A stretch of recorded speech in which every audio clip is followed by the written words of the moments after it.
They don't know how women's bodies work, and they don't know what it costs to raise a child or just have a child.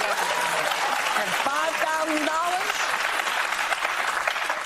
I don't know what $5,000 is supposed to do. And it's not even $5,000 because you have to cut it in half because you got to pay taxes on it. Yeah. So they're offering you $2,500 to have a baby. Now, don't forget about all the stuff they've cut. On a recent episode of The View, Whoopi Goldberg did not hold back her anger when discussing Donald Trump's proposal to give new mothers a $5,000 baby bonus as an incentive to raise the country's declining birth rate. No, they should be excited about it. First of all, she's so elitist, okay? It's so elitist. First of all, the economic rates, she pays 50% because she's in the top tax bracket. Most Americans do not pay 50% of their taxes, Whoopi, just so you know, okay? Second of all, for her to poo-poo $5,000, for her, when she's going to spend it all on a Bugaboo stroller for $5,000, it doesn't mean much. But for most Americans, that goes pretty far in terms of what you're going to spend on food and on other expenses for the baby. That goes quite a long way. So it's such a real elitist attitude by her. But the fact that she brought in race later on was it was so naked and raw and so disgusting and ugly.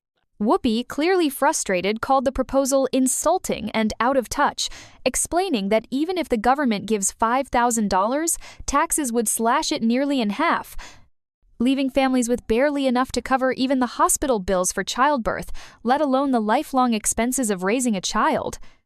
She pointed out that this offer is a Band-Aid on a gunshot wound, criticizing Trump for ignoring bigger issues like affordable health care, paid parental leave, accessible childcare, and strong education systems, things she believes families actually need for long-term success.